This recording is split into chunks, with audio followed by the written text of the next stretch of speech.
એકદમ નવું ગુજરાતના અલગ અલગ 8 સિટીઓ માટે એકદમ નવું લઈ આવ્યા છે હેરિટેક કંપની વાળા. આ હેરિટેક કંપની વાળાનું રેડીમેડ પ્લાસ્ટર છે. એમાં મલ્ટીપર્પઝ કામ રહેવાનું છે. બહુ બધા બેનિફિટ રહેવાના છે. બેનિફિટ ની વાત કરું તો નથી રેતી, નથી સિમેન્ટ કે નથી કોઈ કેમિકલ, અને આ યુઝ કરો છો તો 3 થી લઈને 5 ડિગ્રી સુધીના ટેમ્પરેચરમાં ફરક પડી જવાનો છે. જે 3 મજૂરની જરૂર પડતી છે ને ત્યાં 1 મજૂરથી કામ થઈ જશે, એટલે વધારાનો લેબર ખર્ચ પણ તમારે બચી જશે. અને આ પ્લાસ્ટર રેડી ટુ યુઝ છે. સીધું તમારે દિવાલ પર એપ્લાય કરી દેવાનું છે. નથી તમારે પાણી છાંટવાનું કે નથી તમારે કોઈ કેર કરવાની. અને આ યુઝ કરો છો તો નથી તમારે અલગથી એક્સ્ટ્રા ટેક્સચર કરવાનું કે નથી તમારે કલર કરવાનો.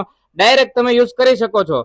અને ટેરેસ પર ચાઇના મોઝેક ની પણ જરૂર નહીં પડે. આ એકદમ વોટરપ્રૂફ રહેવાનું છે અને વોટર લીકેજ નો તો કોઈ જ પ્રોબ્લેમ નહીં આવે. તો મોંઘા કેમિકલો લેવાનું બંધ કરો અને આજે જ અપનાવો હેરિટેક કંપનીનું રેડીમેડ પ્લાસ્ટર. તો હવે ગુજરાતની અંદર બરોડા, ભરૂચ, આણંદ, નડિયાદ, નર્મદા, છોટાઉદેપુર, પંચમહાલ તથા મહીસાગર જિલ્લાની અંદર જીલ બિલ્ડકોન વાળાને સુપર ડિસ્ટ્રીબ્યુટરશીપ આપી દીધેલી છે. તો કોઈ પણ ડિસ્ટ્રીબ્યુટરશીપ તથા ડીલરશીપ તથા કોઈ રિયલ યુઝર માટે પણ તમારે લેવું હોય તો જીલ બિલ્ડકોન વાળાનો નીચે નંબર આપી દઉં છું, કોન્ટેક્ટ કરી લેજો.